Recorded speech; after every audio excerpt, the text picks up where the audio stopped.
Assalamualaikum warahmatullahi wabarakatuh. Alhamdulillah, salatu wassalamu ala Rasulillah wa ala alihi wa ashabihi wa mawalah. Akhil muslim, saudaraku yang beriman dan bertakwa kepada Allah Subhanahu wa taala. Siapa di antara kita yang tidak pernah berbuat dosa? Siapa di antara kita yang tidak pernah melanggar perintah Allah Subhanahu wa taala? Setiap kita pasti berbuat dosa. Dan ini telah dinyatakan oleh Nabi sallallahu alaihi wasallam.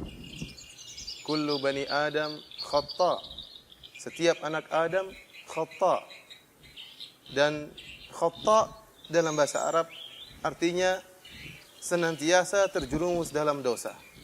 Berulang-ulang terperangkap dalam perangkap iblis dan perangkap syaitan. Akan tetapi kata Nabi sallallahu alaihi wasallam, wa khairul khatta'ina at-tawwabun. Dan orang-orang yang berdosa, yang terbaik di antara mereka adalah yang bertobat kepada Allah Subhanahu wa taala. Pada kesempatan yang berbahagia ini, saya ingin mengajak saudaraku untuk merenungkan tentang luasnya rahmat Allah Subhanahu wa taala. Agar jangan sampai terbetik sedikit pun dalam hati kita keraguan untuk kembali kepada Allah, keraguan untuk bertobat kepada Allah Subhanahu wa taala. Karena kita sama-sama tahu, saya pun menyadari, Anda pun menyadari, seringkali iblis datang membisikkan dalam hati kita, membuat kita ragu untuk berkembali kepada Allah Subhanahu wa taala. Membisikkan kepada kita bahwasanya dosa kita terlalu besar, bahwasanya Allah tidak akan mengampuni dosa yang telah kita lakukan. Iblis yang datang kepada Anda, dialah iblis yang pernah datang kepada diri saya. Atau menyatakan bahwasanya Allah Subhanahu wa taala tidak rahmat, tidak sayang kepada kita. Ketahuilah bahwasanya itu semua hanyalah tipuan iblis. Tuhan kita, Rabbul Alamin, adalah zat yang sangat sayang kepada hamba-hambanya. Dan senang dengan orang yang bertobat kembali kepada Allah Subhanahu wa taala, kembali kepadanya. Sampai-sampai dalam satu hadis Nabi sallallahu alaihi wasallam bersabda, "Lau lam tuznibu la dhahaballahu bikum, thumma jaa'a biqaumin yuznibun fayastaghfiruna Allah fayaghfirullahu lahum." Kalau seandainya kalian tidak berdosa, maka Allah akan menjadikan kalian musnah, akan membuat kalian hilang. Kemudian Allah akan mendatangkan suatu kaum yang mereka berdosa, kemudian mereka beristighfar, bertobat kepada Allah, kemudian Allah akan mengampuni mereka. Lihatlah hadis ini. Ternyata Allah Subhanahu wa taala senang dengan hamba-hambanya yang bertobat, yang kembali kepada Allah Subhanahu wa taala. Oleh karenanya kenapa kita ragu? Kenapa saya dan Anda ragu tatkala kita terjerumus dalam kesalahan untuk bertobat kepada Allah, untuk mengucapkan astaghfirullahal azim, astaghfirullahal azim. Kenapa kita mesti ragu? Saya akan mengajak kita merenungkan tentang luasnya rahmat Allah Subhanahu wa taala. Ada sebuah ayat dalam Al-Qur'an yang dinamakan oleh para salaf dengan arja ayatin fi kitabillah. Ayat yang sangat memberi harapan, yang paling memberikan harapan kepada hamba-hamba Allah Subhanahu wa taala. Ayat apakah itu? Allah Subhanahu wa taala berfirman, "Qul ya ibadiyalladzina asrafu ala anfusihim la taqnatu min rahmatillah. Innallaha yaghfirudz dzunuba jami'an. Innahu huwal ghafurur rahim." Nidaun rabbani, seruan ilahi, panggilan Allah Subhanahu wa taala kepada siapa? Kepada hamba-hamba Allah yang berdosa, yang berlumuran dosa. Kepada hamba-hamba Allah yang tenggelam dalam kenistaan. Allah seru mereka dengan panggilan penuh rahmat. Kata Allah Subhanahu wa taala, "Qul ya ibadi, wahai hamba-hambaku yang telah melampaui batas dalam berbuat dosa." Lihat, mereka terjerumus dalam kemaksiatan, tapi Allah tetap memanggil mereka dengan hamba-hambaku. Allah masih mengakui mereka sebagai hamba-hamba Allah sementara mereka bermaksiat, sementara mereka melanggar perintah Allah Subhanahu wa taala. sementara mereka membangkang dengan perintah Allah Subhanahu wa taala. Allah masih mengakui mereka sebagai hamba-hambanya. Allah mengatakan, "Qul ya ibadi, wahai hamba-hambaku." Kemudian Allah berkata apa? Alladzina asrafu ala anfusihim. Yang telah melampaui batas dalam berbuat dosa. Allah tidak menyatakan hamba-hambaku yang berdosa. Tapi Allah menyatakan hamba-hambaku yang melampaui batas dalam dosa. Artinya terjerumus, bergelimang dalam dosa-dosa yang begitu banyak. Kemudian apa kata Allah? La taqnatu min rahmatillah. Janganlah kalian putus asa dari rahmat Allah Subhanahu wa taala. Jangan kalian putus asa. Jangan sekali-sekali terbetik dalam hati kita putus asa dari rahmat Allah, dari kasih sayang Allah Subhanahu wa taala. Innallaha yaghfiru dzunuba jami'an. Sungguhnya Allah Subhanahu wa taala mengampuni seluruh dosa. Innahu huwal ghafurur rahim. Allah tutup panggilan Rabbani ini dengan firman-Nya, Innahu huwal ghafurur rahim. Sungguhnya Allah Subhanahu wa taala Maha Pengampun lagi Maha Penyayang. Untuk menghilangkan keraguan akan luasnya rahmat Allah, saya akan mengajak kembali saudaraku sesama muslim untuk melihat bagaimana praktek nyata kasih sayang Allah yang Allah tawarkan kepada orang-orang yang paling kafir terhadap Allah Subhanahu wa taala. Lihatlah Firaun, laknatullah alaih. Yang tidak ada orang yang lebih kafir daripada Firaun ini, yang mengatakan ana rabbukumul a'la. Aku adalah Tuhanmu yang maha tinggi. Allah mengutus Nabi Musa alaihissalam dan Nabi Harun kepada Firaun. Bahkan Allah mengatakan faqula lahu qawlan layyina la'allahu yatadzakkaru aw yakhsha. Ucapkanlah wahai Musa dan Harun kepada Fir'aun dengan perkataan yang lembut. Semoga Fir'aun ini yatadzakkaru aw yakhsha, dia ingat dan dia takut kepada Allah. Allah masih menawarkan pintu taubat, masih Allah bukakan. Seandainya Allah tidak sayang kepada makhluknya, sedikit pun bersalah, maka Allah akan azab. Apalagi ada makhluknya yang mengaku sebagai Tuhan. Allah akan azab dan musnahkan dan binasakan sedetik itu pula. Akan tapi Allah Subhanahu wa taala masih menawarkan pintu taubat kepada Fir'aun. Lihatlah orang-orang Nasrani yang mereka telah berbuat kesyirikan, yang menyatakan Allah satu dari yang tiga. Sampai Allah mengatakan laqad kafara alladziina qalu innallaha tsalitsu tsalatsa. Sungguh telah kafir orang-orang yang menyatakan bahwasanya Allah satu dari yang tiga. Trinitas.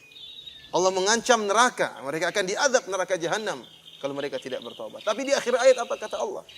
Afala yatubuna ila Allah wa yastaghfiruna. Apakah mereka tidak bertobat kepada Allah dan kembali beristighfar kepada Allah Subhanahu wa taala? Allah tawarkan taubat dan istighfar. Pada siapa? Kepada mereka orang-orang yang berbuat syirik, yang telah mengucapkan kalimat yang buruk tentang Allah Subhanahu wa taala, menyatakan Allah punya anak, menyatakan Allah satu dari yang tiga. Namun Allah masih tawarkan taubat kepada mereka.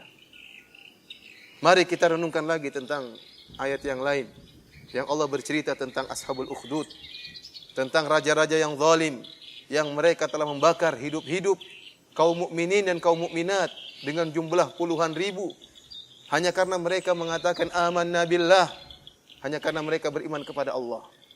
Allah berfirman dalam surat Al-Buruj, innal ladzina fatanul mu'minina wal mu'minat thumma lam yatubu falahum adzabu jahannam walahum adzabul harim. Sungguhnya orang-orang yang telah menyiksa kaum mukminin dan kaum mukminat itu dengan membakar mereka hidup-hidup, bagi mereka azab yang pedih dan bagi mereka azab yang membakar. Allah mengatakan tsumma lam yatubu, kemudian mereka tidak bertobat. Kalau mereka tidak bertobat, bagi mereka azab yang pedih dan bagi mereka azab yang membakar. Artinya apa? Masih ada kesempatan bagi mereka untuk bertobat. Kita dengan pandangan yang lemah, kalau melihat ada seseorang yang kemudian mengazab seorang mukmin, membakarnya, menyiksanya, maka mungkin terbentik dalam hati kita, orang seperti ini tidak bakalan diampuni oleh Allah. Orang yang hina seperti ini, yang begitu bengis menyiksa kaum mukminin, tidak akan diampuni oleh Allah Subhanahu wa taala. Bagaimana lagi jika dia membakar puluhan ribu kaum mukminin dan kaum mukminat? Akan tapi Allah Subhanahu wa taala Maha sayang kepada hamba-hambanya. Allah masih menawarkan taubat kepada orang-orang seperti ini. Oleh karenanya Hasan Al-Basri rahimahullah menyatakan, lihatlah bagaimana kasih sayang Allah, bagaimana mulianya Allah Subhanahu wa taala. Qatalu awliya Allah. Mereka ini telah membunuh wali-wali Allah Subhanahu wa taala, tapi Allah masih menawarkan ampunan taubat kepada mereka. Saya ajak kembali saudaraku untuk merenungkan ayat yang lain. Kisah para penyihir Fir'aun. Tatkala mereka berduel dengan Nabi Musa.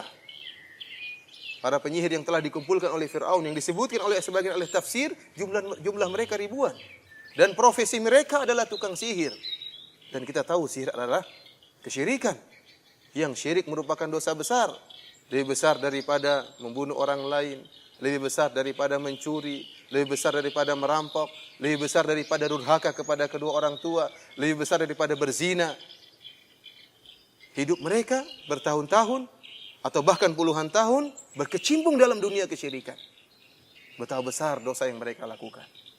Akan tetapi tatkala mereka melihat mukjizat Nabi Musa alaihissalam, mereka pun kata Allah Subhanahu wa taala, fa ulqiyas saharatu sujjada. Maka sujudlah para tukang sihir tersebut. Mereka berkata, amanna bi Rabbi Harun wa Musa. Kami beriman kepada Rabbnya Harun dan Rabbnya Musa. Mereka beriman langsung kepada Allah dalam waktu sekejap di siang hari. Sementara sebelumnya puluhan tahun mereka berkecimpung terjerumus dalam syirik. Syirik sudah mendarah daging dalam hati mereka, dalam darah mereka, dalam daging mereka. Akan tapi dalam waktu sekejap mereka sujud kepada Allah. Kemudian dibunuh oleh Fir'aun, maka Allah ampuni mereka dan Allah masukkan mereka ke dalam surga. Sungguh besar karunia Allah Subhanahu wa taala. Ya. Begitu banyak dosa-dosa. Sebanyak buih di lautan. Hapus seketika, sekejap dengan sujud sekali yang mereka lakukan kepada Allah Subhanahu wa taala. Lihat pula kisah tentang pembunuh 100 nyawa yang Rasulullah SAW kisahkan kepada kita. Agar kita tidak ragu untuk kembali kepada Allah. Seorang yang sangat bengis dan temperamental, begitu mudah marahnya. Tatkala dia telah membunuh 99 orang. Kemudian dia bertanya kepada seorang yang ahli ibadah. Apakah saya masih bisa diampuni oleh Allah Subhanahu wa taala? Ahli ibadah ini yang tidak memiliki ilmu. Dia memandang dengan perasaannya. Dia menilai dengan hatinya. Dia mengatakan orang seperti engkau tidak akan diterima oleh Allah, taubatnya oleh Allah Subhanahu wa taala. Bagaimana mau diterima sementara engkau telah membunuh 99 orang? Akhirnya orang ini pun marah dan menyembelih, memenggal ahli ibadah ini. Kemudian dia ditunjukkan kepada orang yang alim. Maka orang alim tersebut ditanya oleh pembunuh, ya, 100 orang ini. Apakah saya masih bisa diterima taubatnya oleh Allah Subhanahu wa taala? Orang alim tersebut memandang dengan ilmu, dengan basirah, maka dia mengatakan bisa. Pintu taubat masih terbuka oleh Allah Subhanahu wa taala. Maka orang ini pun pergi ke daerah di mana banyak orang beribadah kepada Allah, kemudian dia meninggal dunia. Kemudian Allah masukkan dia ke dalam surga. Lihat betapa luasnya rahmat Allah Subhanahu wa taala. Oleh karenanya wahai saudaraku, kita semua pernah berdosa. Baik dosa yang dilihat oleh orang banyak, baik dosa yang diketahui oleh orang lain, atau dosa yang hanya kita sendiri yang tahu. Hanya Allah yang melihat kita. Hanya malaikat yang mencatat dosa-dosa kita. Maka janganlah ragu, saya dan Anda jangan ragu untuk kembali kepada Allah Subhanahu wa taala, untuk bertobat, untuk meneteskan air mata mengakui dosa-dosa kita. Sungguhnya Rabb kita Allah Subhanahu wa taala sangat sayang dan gembira kalau kita kembali kepadanya.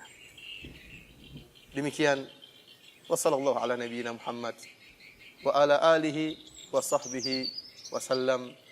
Assalamualaikum warahmatullahi wabarakatuh.